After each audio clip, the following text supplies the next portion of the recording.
आइए दोस्तों, आज हम लोग जानेंगे लवक के बारे में या फिर प्लास्टिड के बारे में कि वो क्या होता है। तो आइए शुरू करते हैं।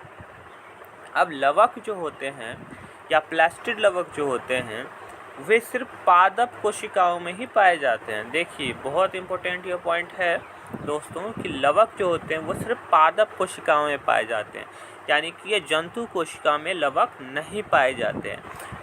ये पादप कोशिका और जंतु कोशिका में अगर आप अंतर लिखते हैं तो एक पॉइंट बन सकता है, ठीक है।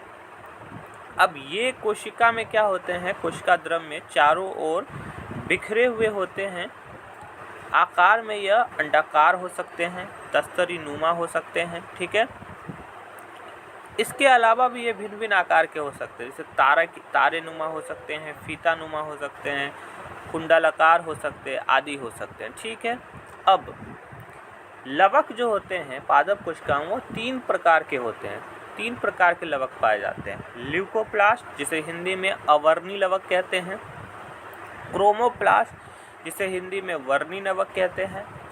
क्लोरोप्लास्ट, जिसे हिंदी में हम लोग हरित लवक कहते हैं। अब हरित लवक या क्लोरोप्लास्ट जो होता है, पौधों के लिए क्लोरोप्लास्ट बहुत ही ज़्यादा इम्पोर्टेंट होता है, क्योंकि इसी में मौजूद क्लोरोफिल होता है, जिसके कारण क्या होता है दोस्तों, जिसके कारण पेड़ की जो पत्तियां होती हैं वो हरी होती हैं।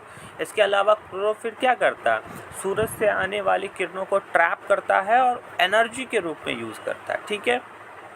अब क्लोरोप्लास्ट के अतिरिक्त भी क्लोरोप्लास्ट जो होते हैं वो अब पीले भी हो सकते हैं और नारंगी भी हो सकते हैं। हरा के अलावा ये पीले भी हो सकते हैं और नारंगी भी हो सकते हैं। ल्यूकोप्लास्ट जो होता है वो रंगहीन होता है या फिर श्वेत होता है, तथा क्रोमोप्लास्ट जो होता है वर्णी लवक जो होता है वो रंगीन लवक होता है, ठीक है। अब ये एक इम्पोर्टेंट पॉइंट है कि प्लास्टिड के अंदर माइटोकॉन्ड्रिया की तरह ही डीएनए और राइबोसोम पाए जाते हैं। देखिए दोस्तों, बहुत इंपॉर्टेंट ये पॉइंट है।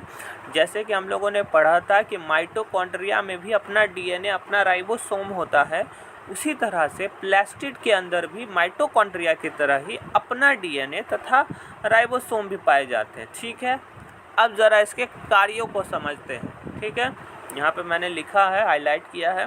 पहला, ल्यूकोप्लास्ट मुख्यतः जड़ की कोशिकाओं में पाए जाते हैं। कहाँ पाए जाते हैं दोस्तों, जड़ की कोशिकाओं में पाए जाते हैं और खाद्य संचय का काम करते हैं। ल्यूकोप्लास्ट का काम होता है खाद्य संचय का काम करना, ठीक है। इनमें क्या क्या हो सकता है, इनमें स्टार्च, प्रोटीन, तेल जैसे पदार्थ संचित होते हैं। दूसरा पे आता है कि क्रोमोप्लास्ट क्या होता है। क्रोमोप्लास्ट फूलों और बीजों को विभिन्न रंग प्रदान करता है, बहुत इंपॉर्टेंट है। क्रोमोप्लास्ट, जिसे हम लोग वर्णी लवक भी कहते हैं, वो फूलों और बीजों को रंग प्रदान करता है, जबकि क्लोरोप्लास्ट पत्तियों में पाया जाता है एवं भोजन संश्लेषण में सहायक होता है। तो ये थे कुछ लवक, उसके प्रकार और उसके कार्य। बहुत इंपॉर्टेंट है एग्जाम के पॉइंट ऑफ व्यू से, तो आप लोग इसको नोट कर सकते हैं।